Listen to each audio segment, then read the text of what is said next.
હું ચોટીલાના ડુંગરે બેસનારી, હું ચંડમુંડને હારનારી, હું ભરૂચ ધામ વારી.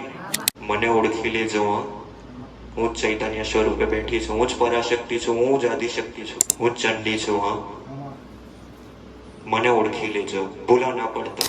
એવા 36 પ્રકારના ગુણ હોય, એવા 36 પ્રકારના ગુણ એક મનુષ્ય ઉતારે ને ત્યારે કદાચ મારા જે ચામુંડાના આશીર્વાદ પડે ને. ખરું માડે રામ રામ. પણ તમને આવી સત્ય વાત કરવા વાળું કોઈ મળે નહીં કે જે તમને સત્ય રસ્તો બતાવે છે, તો મારા રસ્તે ચાલજો. કદાચ આજ સમય નબળો હોય, પણ મને ચામુંડાને ભૂલતા નહીં. તમારા જીવનમાં કદાચ પરિવર્તન ના કરો ને તો હું ચામુંડા મટી જાઉં. રામ રામ માડે. તમારી માની કેવી રીતે ભક્તિ કરવી, આ 9 દિવસ શું સંભાળ રાખવી, એની હું માતા આજ થોડી સમજણ આપીશ.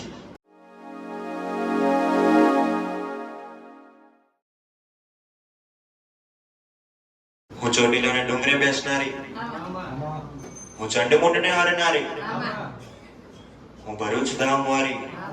એવી મારી ચામુંડાના ખૂબ રામ છે. હા, રામ રામ માડી રામ રામ. આવેલા ભાવિક હોય કે પછી ઉંમરલાયક વડીલ હોય, તેને મારી ચામુંડાના ખૂબ રામ છે. હા, નવરાત્રી છે, નવરાત્રીના 9 દિવસ તમારી માની ભક્તિ કરવી, તેની ખૂબ સેવા કરવી.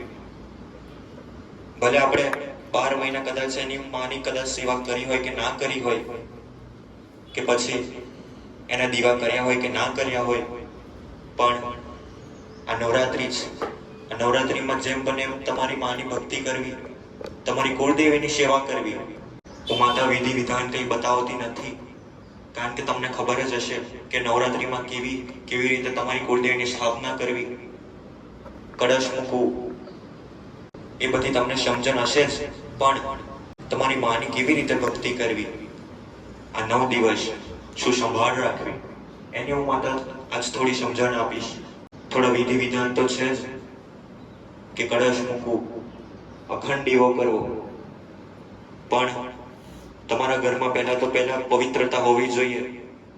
9 દિવસ તમારી માની ભક્તિ કરો, એમાં 5-7 દિવસ ધર્મ સાચવવાના હોય એક સ્ત્રીએ. એમાં ખાસ કે કોઈ અપવિત્ર સ્ત્રી હોય તો તમારી માની કુળદેવીની ભક્તિ ના થાય એનાથી એ સમય દરમિયાન. એટલા માટે ખાસ કે તમારા ઘરમાં જ્યારે પવિત્રતા હોય તો તમે તમારી કુળદેવીનો દીવો કરજો, અખંડ દીવો. કોઈ 2 ટાઈમના પણ દીવા કરે આજ, પણ જેમ બને એમ તમારી માની ભક્તિ કરજો. તમારી કુળદેવીને ખાલી ને ખાલી તમારો ભાવ જોઈએ છે, ખાલી એને વિશ્વાસ અપાવો. તન મન ધનથી તમારી કુળદેવીને અર્પણ કરી દો કે માં, કદાચ આજ લગીને ભક્તિ કરી હોય કે ના કરી હોય, કે આજ લગીને મારા સારા કર્મ હોય કે ના હોય, પણ માં 9 દિવસ તારી ભક્તિ કરું છું. તને મનથી તો કદાચ તને અર્પણ કર્યો જ છે, મારા તનથી પણ તને અર્પણ કરું છું. એવી રીતે તન મન અને વચન દઈને તમારી માની ભક્તિ કરજો, એની સેવા કરજો. કારણ કે કોઈ ભગવાન તમને બચાવવા આવે કે ના આવે, પણ તમારી કુળદેવી અવશ્ય તમને બચાવવા આવે. તમારી કુળદેવી કદાચ જન્મથી તમારા સાથે હોય, તમને ખબર હોય કે ના ખબર હોય. એક દીકરો કે અથવા એક દીકરીનો જન્મ થાય, પણ એની કુળદેવીને સાથે હોય જન્મથી લઈને મરણ સુધીને.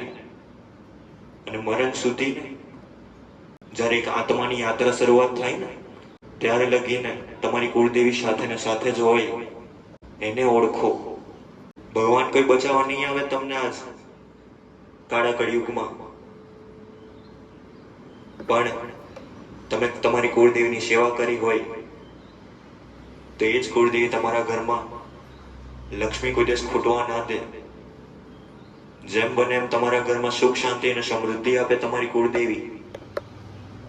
તમારા ઘરમાં તમારી કુળદેવીનો વાસ હોય, તમારા ઘરમાં તમારી કુળદેવીની કૃપા હોય ને, તો તમારા ઘરમાં કોઈ દિવસ શાંતિનું એક વાતાવરણ હોય. કોઈ દિવસ તમારા ઘરમાં ઝઘડા ના થાય, કોઈ દિવસ તમારા ઘરમાં ક્રોધ ના આવે કોઈને, કોઈ મનુષ્યને, કોઈ વ્યક્તિને. પણ એના માટે તમારી કુળદેવીની સંભાળ રાખવી પડે, તમારે એની સેવા કરવી પડે. કારણ કે દીવા કરવાથી કદાચ કોઈ ભગવાન મળતું નથી, પણ એના માટે શ્રદ્ધા, ભાવ, વિશ્વાસ આ બધું એક મનુષ્યના અંદર હોવું ને એની મા પ્રત્યે, ત્યારે કદાચ તમારા ઘરની કુળદેવીની તમને કૃપા મળે. કોઈ આ નવરાત્રિમાં વ્રત રાખશે તમારી કુળદેવીના, કોઈ એક ટાઈમ જમીને કરે અથવા તો કોઈ નકોડો ઉપવાસ કરે, પણ તમે ઉપવાસ કરો એનો કોઈ વાંધો નહીં, પણ તમારા ગુના પેટે તમારી કુળદેવીનો ઉપવાસ કરજો. આવું કહું છું માતા. આજ લગીને તમે કઈ ગુના કર્યા હોય, કઈ ખોટા કર્મ તમારા હાથે થઈ ગયા હોય, એના માફી પેટે આ 9 દિવસ તમે ઉપવાસ કરો ને તો તમારા ધીમે ધીમે તમારા ગુના માફ થતા જાય. અને આ નવરાત્રીનો આ પવિત્ર સમય છે ને, તો એમાં ખાસ કરીને પુણ્ય વધારે કરજો તમારા હાથે. કારણ કે જેટલું તમે પુણ્ય કરશો ને તમારા કુળદેવીના નામનું, કે તમારે જે પણ કોઈક માતાને માનતા હોય, તમારી પેઢીની જે પણ કંઈક માં હોય એને માનતા હોય, તો એના નામ પર પુણ્ય કરજો. કારણ કે આ જ સમય જો તમે પુણ્ય કરશો ને તે અવશ્ય તમારા એ જ ફળ, એ પુણ્યનું ફળ તમારા કદાચ દીકરાને મળે અથવા તો તમારા ઘરના પરિવારોને મળે. એટલા માટે ખાસ કે પુણ્ય કરજો. કારણ કે આજ કળિયુગમાં હોય તો પુણ્ય આજ ટકેલું છે કળિયુગમાં. પુણ્યનું મહત્વ છે. અને સૌથી શ્રેષ્ઠ ગુણ હોય ને તો દયાનો. સૌથી શ્રેષ્ઠ ગુણ કહેવાય જેને દયા. એક મનુષ્યની અંદર જો દયા ભાવના હોય, કરુણા ભાવના હોય, પ્રેમ ભાવના હોય, એની અંદર શ્રદ્ધા વિશ્વાસ હોય, એની અંદર સત્ય ભાવના હોય, સત્ય વ્યક્તિ હોય, સત્ય મનુષ્ય હોય, સત્કાર્ય કરતો હોય, સત્કર્મ કરતો હોય, સત્ય બોલતો હોય, કદાચ આવા થોડા ઘણા ગુણ હોય ને તે મનુષ્ય કાળા કળિયુગમાં ટકી રહે. અને એને એ જે વિચારે એને મળી જાય. પણ એના માટે થોડા ઘણા ગુણ તમારા અંદર ઉતારવા જોઈએ. તમારે એવા 36 પ્રકારના ગુણ હોય, એવા 36 પ્રકારના ગુણ એક મનુષ્ય ઉતારે ને ત્યારે કદાચ મારા જે ચામુંડાના આશીર્વાદ પડે ને. ખરું માડે રામ રામ. પણ તમારા અંદર 36 પ્રકારના ગુણ ના હોય ને, પણ જેટલા પણ ગુણ છે એટલા ખાલી પાડવાની કોશિશ કરજો. આવું કહું છું માતા. સ્વાર્થ માટે ના ભાગતા કોઈ દેવી પાસે, કારણ કે સ્વાર્થ તો આવશે જ, પણ ભક્તિ કરી લેજો ખાલી. આવું કહું છું માતા. સમય કેવો પણ હોય, આજ દુઃખનો હોય અથવા સુખનો હોય, પણ આજ સમયગાળામાં તમારી માની ભક્તિ કરી લેજો. આવું કહું છું માતા. કારણ કે સુખ દુઃખ તો એક જીવન ચક્ર છે, કર્મનું પણ એક જીવન ચક્ર છે. સારા કર્મ પછી તમે ખોટા કર્મ કરો જ, અને ખોટા કર્મ પછી તમે સારા કર્મ કરો, એટલે એક જીવન ચક્ર છે. પણ એ તો ચાલતું જ રહેશે નિરંતર. પણ એમાં તમારી માની ભક્તિ ના ભૂલતા. આવું કહું છું માતા. તમે જે ભગવાનને માનતા હોય, તમે રામને માનતા હોય, કૃષ્ણને માનતા હોય, અથવા કોઈ વિષ્ણુને માનતા હોય, કોઈ શંકરને માનતું હોય, તમે જેને માનતા હોય ને એને તન મન ધનથી એને અર્પણ કરી દો. હું માતા કોઈ ભગવાનનો વિરોધ નથી કરતી, પણ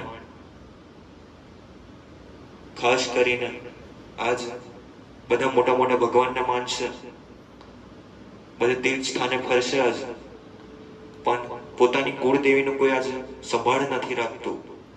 કુળદેવીનું કોઈ મહત્વ નથી રાખ્યું. આજ કોઈ આજ બધાએ ભગવાન પૂજી લેવા છે ને બધાએ મોક્ષના દ્વાર જવું છે. પણ પરબ્રહ્મા હું માતા બેઠી છું, મને ઓળખી લેજો. હું ચૈતન્ય સ્વરૂપે બેઠી છું. હું ધર્મ, અર્થ, કામ અને મોક્ષ થી પરે છું. હું આનંદમય ચેતના છું. મને ઓળખી લેજો. હું ચૈતન્ય સ્વરૂપે બેઠી છું. હું જ પરાશક્તિ છું. હું જ આદિશક્તિ છું. રામ રામ માડે રામ રામ. હું ચંડી છું. મને ઓળખી લેજો. ભૂલા ના પડતા. પરબ્રહ્મમાં બેઠી છું. તમને આવું સત્ય વાત કરવા વાળું કોઈ મળે નહીં. પહેલી એવી માતા છે કે જે તમને સત્ય રસ્તો બતાવે છે, તો મારા રસ્તે ચાલજો. તમારા જીવનમાં કદાચ દુઃખ આવતા હોય, કદાચ આજ સમય એક કાઠો હોય તમારા માટે, સમય નબળો હોય, પણ મન ચામુંડાને ભૂલતા નહીં. તમારા જીવનમાં કદાચ પરિવર્તન ના કરો ને તો હું ચામુંડા મટી જાઉં. રામ રામ માળી રામ. ખાસ કરીને ચૈત્રી નવરાત્રી હોય ને એટલે નકારાત્મક શક્તિ એટલે નકારાત્મક ઉર્જા એનો પ્રભાવ વધારે હોય. તો આ સમયગાળામાં શું કરવું કે જેથી નકારાત્મક પ્રભાવ તમારા ઘરમાં આવે નહીં. કારણ કે ચૈત્રી નવરાત્રીનો સમય એટલે બધા જ દેવી દેવતાનો ફરવાનો સમય. બધા જ દેવી દેવતા બહાર ફરે. કોઈ ચોખ્ખી માતા હોય તો કોઈ કદાચ બધી પવિત્ર જ માતા હોય, કોઈ અપવિત્ર ના હોય. પણ આ સમયગાળામાં થોડું ધ્યાન રાખવું.